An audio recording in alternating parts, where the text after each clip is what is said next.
What is the origin of the consciousness? Where is the origin of consciousness?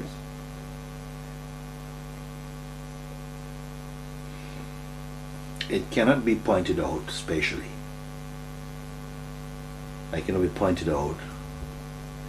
Again, this points back to you. You are the origin of the consciousness, because it is you who will and are seeing. You are the one in whom the consciousness is being perceived, and the functioning of consciousness is being perceived, and the consciousness in its manifestation as I, me, and as I am is also perceived. So therefore, you being the witness of that, you must be that within which or out of which consciousness is coming, manifesting. But not you personally. Huh? Because you already started off that you personally is only a thought. That's absolutely crystal clear. Okay, so you impersonally is what? So then you say you impersonally must be consciousness. Then you ask, is that it? Is there more than consciousness? Is there something beyond consciousness? And I said, yes, let's take a look together. And so most of this conversation has been looking at this. Just to prove, not that we can go beyond consciousness spatially and keep on traveling into some time and space. We're just looking back. We're just talking from hindsight. We're just looking at what's behind, what we can see, what is potential, knowing that whatever you can see is on the desktop of the consciousness because you can see them. And we want to know if the seer of all of these items is included in the item packaging or not. Or is it distinctly outside of the box? Is it completely out of the desktop? You see? And we see that it's a very subtle thing. That in order for the things on the desktop to be seen with interest, that interest must be also in the seer of them. And if that interest is in the seer of them, then the seer of them is not yet purely spatial. The seer of them must also have some quality in it, and that quality in it is being reflected on the screen. I wonder if you follow this though. The seer is never totally apart from what is seen.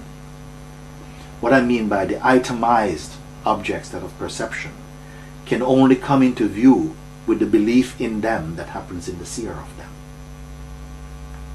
My God, this is so important. What you are seeing and believing, the belief in them happens in you, and the believing in them that happens in you give them their apparent reality.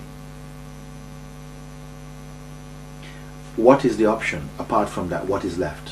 What is left is pure perception, meaning that when the senses perceive, or the mind perceives through the senses, without desire, without judgment, without projection, without interpretation, okay, then it perceives cleanly that which is as it is, because it's not doing it with a motive.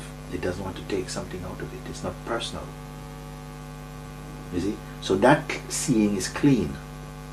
It does not leave any registration inside the consciousness, pure perception. As soon as there is interest and attraction for any particular item, a relationship is created.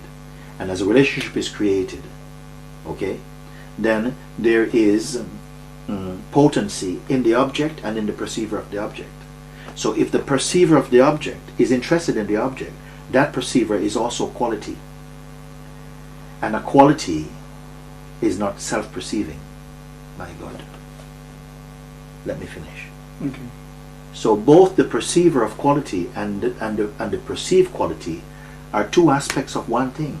They are both manifestations in consciousness.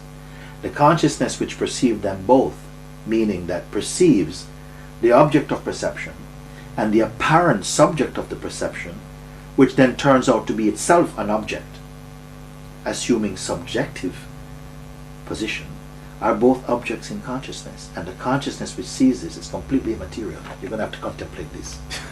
You're going to have to follow this. Right. This recording, you must watch it again and again until this becomes clear for you. When one sees in the way that I'm saying, then the world does not stick to you. Everything is available.